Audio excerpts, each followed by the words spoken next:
Fala, jovem prodígio, tudo bem com vocês?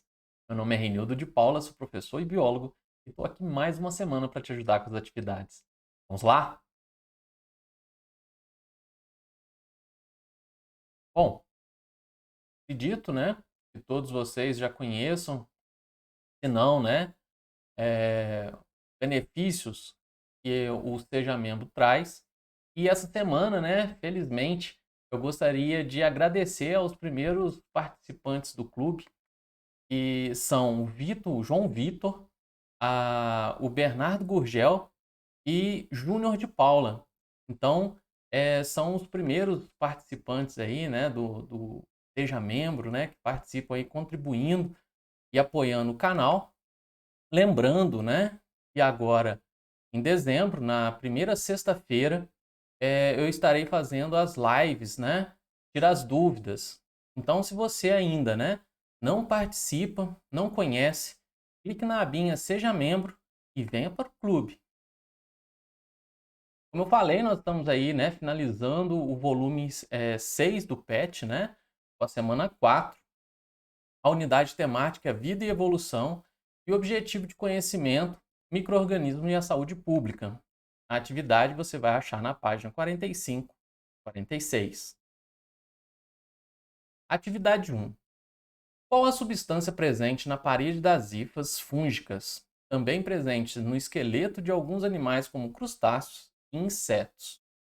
Bom, essa estava bem tranquila, né? O PET traz lá logo nas primeiras linhas, né, do parágrafo referente ao material, que ela é composta de quitina. Então, a quitina, né, vai fazer parte ali das hifas e também é presente no esqueleto, né, no exoesqueleto desses animais, né, crustáceos e insetos. Atividade 2. A associação entre hifas fúngicas e raízes de plantas em solos carentes de nutrientes, promovendo uma associação mutualística entre ambos, é conhecida como a micorrizas, né? As micorrizas, elas são associações onde não há prejuízo, né? Por isso que chama mutualística.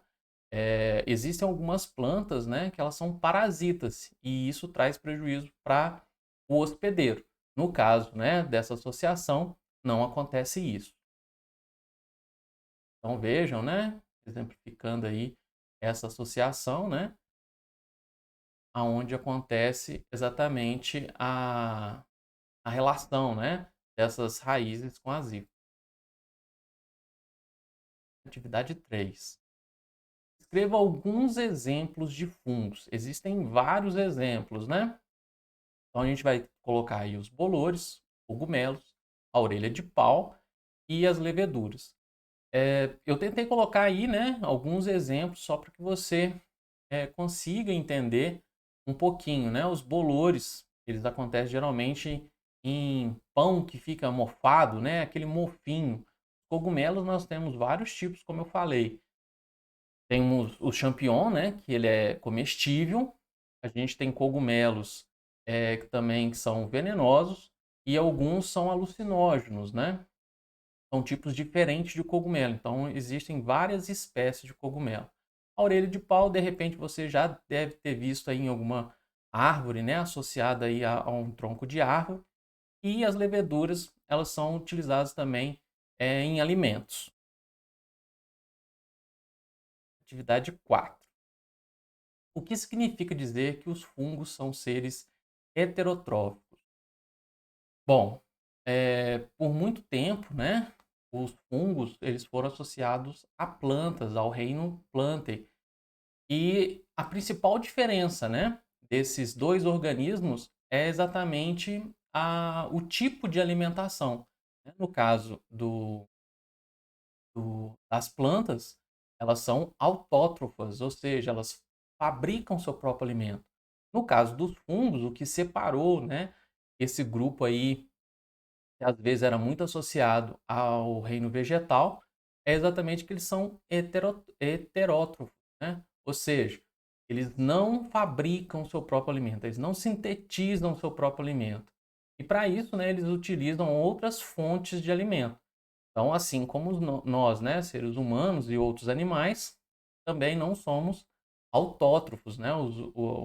Um grupo restrito só, né? De organismos, no caso dos vegetais, que fabricam seu próprio alimento e dão início a toda a cadeia alimentar. Questão 5. Os fungos são organismos importantes na cadeia alimentar, pois, juntamente com as bactérias, são responsáveis pelos processos de decomposição. Essas espécies nutrem-se de matéria orgânica morta, sendo chamados de saprófitas, né? Na verdade, essa questão ela ficou, na minha interpretação, né, um pouco subjetiva demais, né? Pela minha interpretação e pelo material do PET, essa seria a melhor resposta, tá? Uma vez que quando ele se refere, né, no início do parágrafo, os fungos são organismos importantes na cadeia alimentar, pois uma vírgula, pois, juntamente com bactérias, são responsáveis pelo processo de decomposição. Então, quando ele fala essas espécies, eu me refiro aos fungos. E aí, lá no PET, você sabe, né? Eles colocam a classificação dos tipos de fungos. E esse tipo de fungo, né? Que se nutre de matéria orgânica morta, são chamados saprófitas. Tá? Só para me justificar. Por quê? Na verdade, se a gente for pensar, né? Numa outra interpretação, são responsáveis pelo processo de decomposição. E essas espécies nutrem-se, né? E essas espécies, de repente, ele estaria associando os fungos e as bactérias. Eu fiquei meio em dúvida. Então, eu coloquei, seguindo o material do PET, eu achei saprófitas. Mas, se eu fosse responder, né? De repente, o seu professor de ciências da sua escola vai dar outra resposta, que são os decompositores.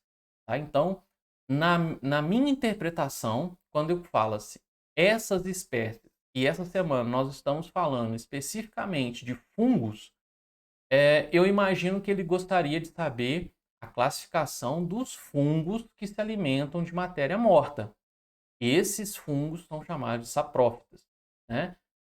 Mas eu coloquei o acréscimo aí exatamente referente à classificação, né, dos decompositores. Então, a minha interpretação para os meus alunos, eu coloquei saprófitas, tá?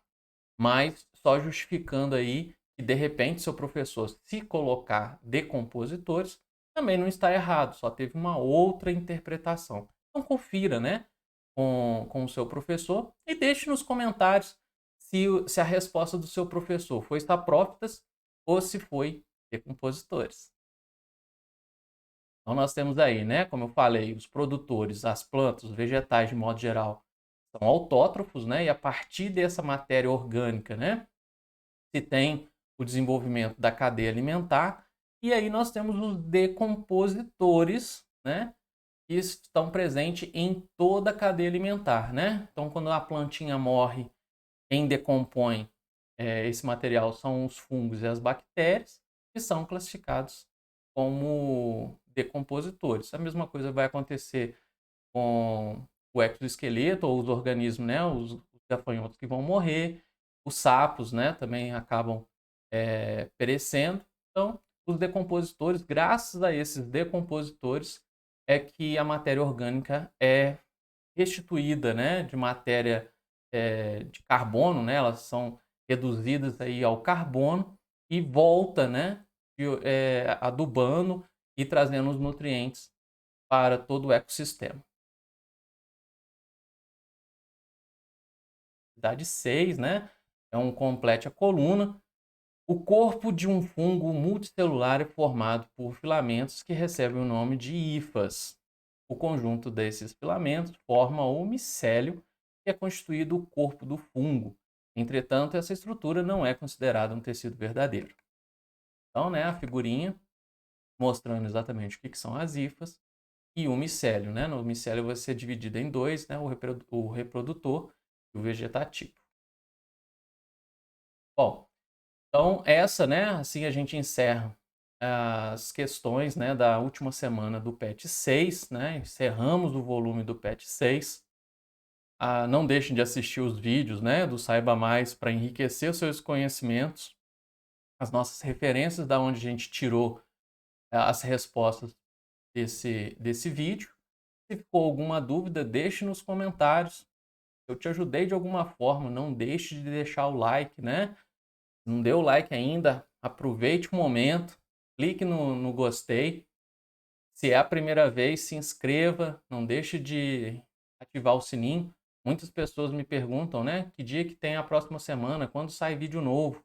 Melhor forma, né, para que você seja notificado pela plataforma, pelo YouTube, é ativando o sininho para todas as notificações. Não deixe também de me seguir nas outras redes sociais, que é onde a gente põe as nossas atualizações e prévias dos nossos vídeos, né? Dessa maneira, espero ter ajudado todos vocês. Até a próxima. Sucesso sempre!